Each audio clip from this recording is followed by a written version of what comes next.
নমস্কাৰ বন্ধু বান্ধৱীসকল, আপোনালোক সকলোকে মোৰ আজিৰ এই নতুন ভিডিঅ'টোলৈ স্বাগতম জনাইছোঁ। বন্ধু বান্ধৱীসকল, আজিৰ ভিডিঅ'টোত মই আপোনালোকলৈ আগবঢ়াই লৈ আনিছোঁ আমাৰ যি লুচেণ্ট জিকে বুকখন আছে। সকলোৱে জানে যে এটা কম্পিটিটিভ এক্সামৰ কাৰণে সেই যি লুচেণ্ট জিকে বুকখন হয় এখন বহুত ইম্পৰ্টেণ্ট বুক হয়।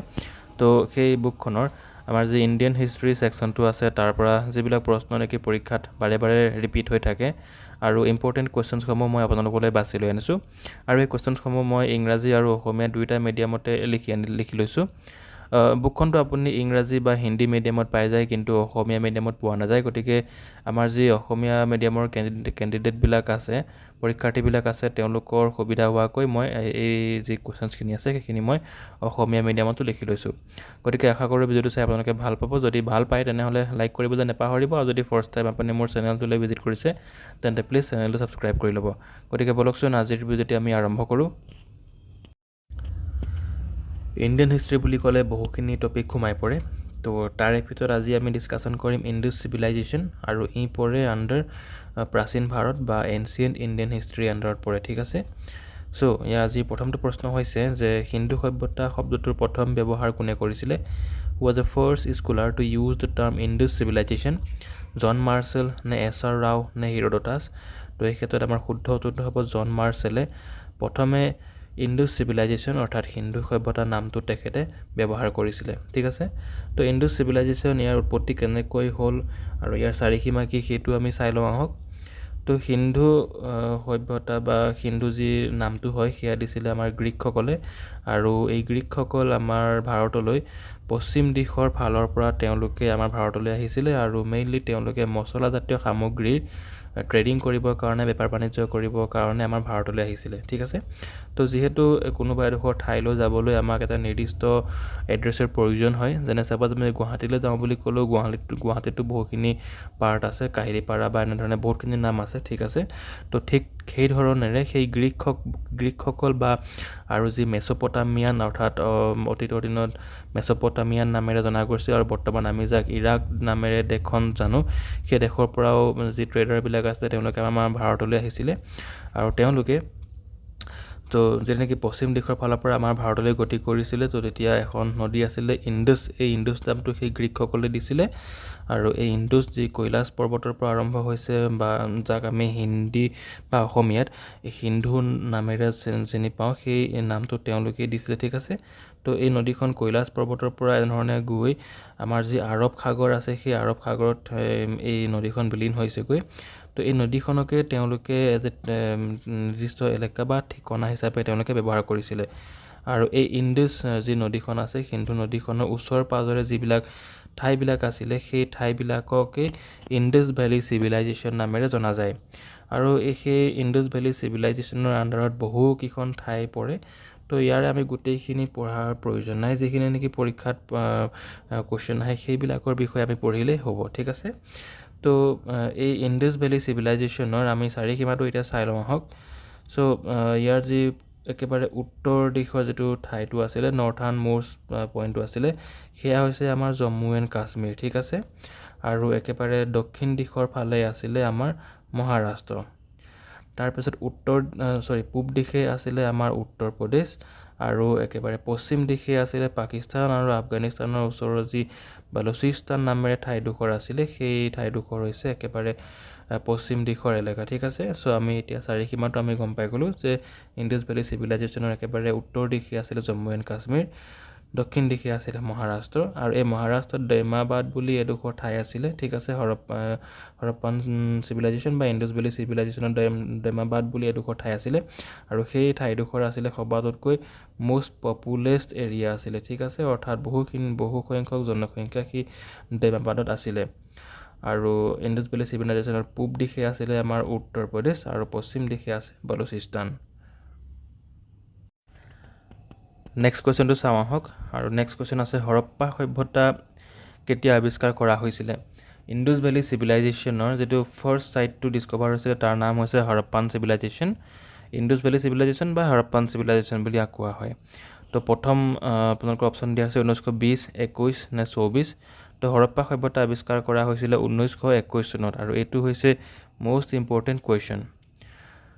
তাৰপাছত নেক্সট কুৱেশ্যন নম্বৰ 3, লোথাল কোন সভ্যতাৰ ডকয়াৰ্ড আছিলে লোথাল ৱাজ আ ডকয়াৰ্ড মানে হৈছে য'ত নেকি আপোনালোকৰ জাহাজবিলাক ৰখা হয় যিহেতু পশ্চিম দিশৰ পৰা আমাৰ যি ট্ৰেডাৰবিলাক আহিছিলে তেওঁলোকে মেইনলি জাহাজৰ জৰিয়তে তেওঁলোকে ট্ৰেভেল কৰিছিলে তো সেই গতিকে এটা ডকয়াৰ্ড হোৱাটো প্ৰয়োজন আছিলে চ' যি লোথাল আছিলে লোথাল এটা ডকয়াৰ্ড হিচাপে আছিলে ঠিক আছে লোথাল ছাইটটো আৰু এই কোনটো সভ্যতাৰ ডকয়াৰ্ড আছিলে হিন্দু সভ্যতা নে ইজিপ্ত নে পাৰ্চী তো একেবাৰে শুদ্ধ উত্তৰটো হ'ব হিন্দু সভ্যতা নেক্সট কুৱেশ্যন নম্বৰ 4 হিন্দু সভ্যতাৰ মানুহে তেওঁলোকৰ ঘৰবিলাক সাধাৰণতে কিহেৰে সাজিছিলে the people of Indus valley civilisation were build their houses by কাঠ নে শিল নে ইটা তো এই ক্ষেত্ৰত শুদ্ধটো হ'ব ইটা ঠিক আছে ইটাৰে পকি মানে যি জ্বলি যোৱা ইটা আছিলে সেই ইটাবিলাকে তেওঁলোকৰ নিজৰ ঘৰবিলাক তেওঁলোকে সাজিছিলে যাতে যেতিয়া নেকি বানপানী বা তেনেকুৱা ধৰণৰ ফ্লাড টাইপ যেতিয়া নেকি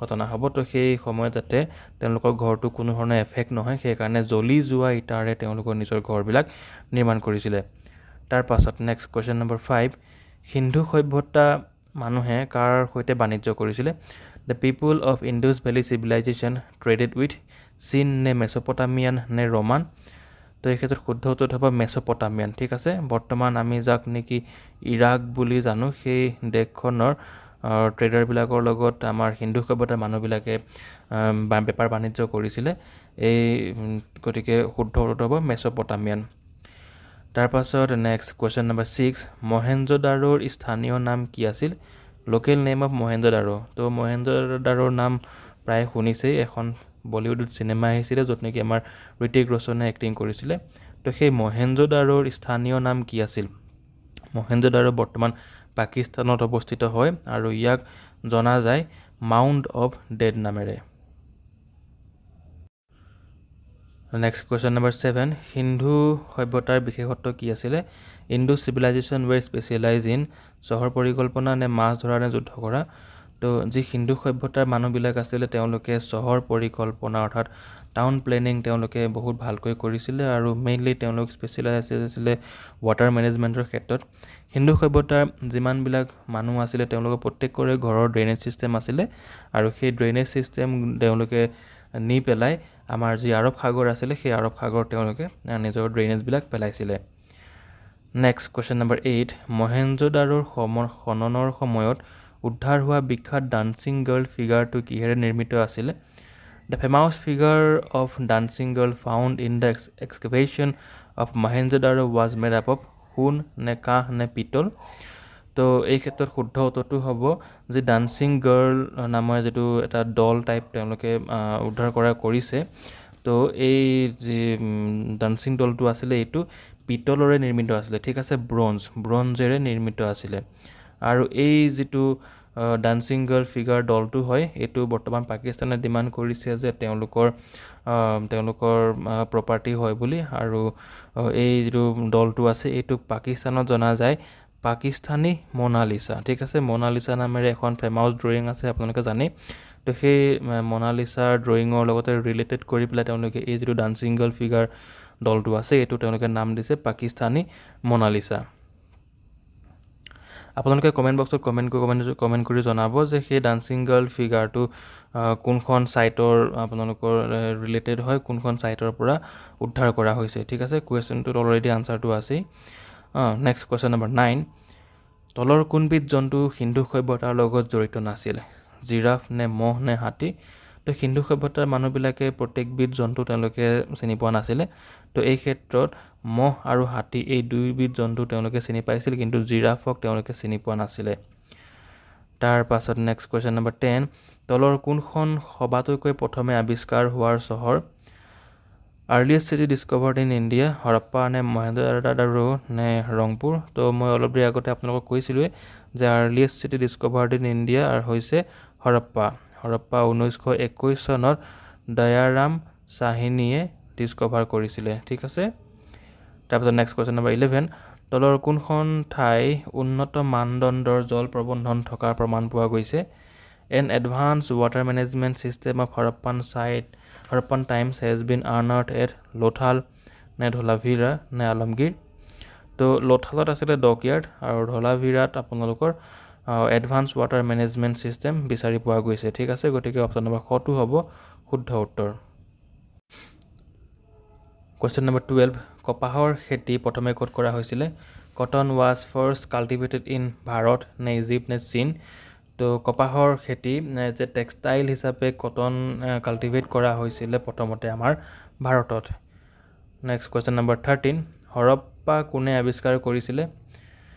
দয়াৰাম চাহিনী নে থমাছ নে ৰাখাল দাস? চ' হৰপ্পা হৈছে earliest city discovered in India আৰু এইটো 1921 চনত ডিস্কভাৰ কৰা হৈছিলে আৰু ইয়াৰ ফাউণ্ডাৰ বা ডিস্কভাৰ কোনে কৰিছিলে? তো সেয়া হ'ব দয়াৰাম চাহিনী। ঠিক আছে, তাৰপাছত নেক্সট কুৱেশ্যন নম্বৰ 14.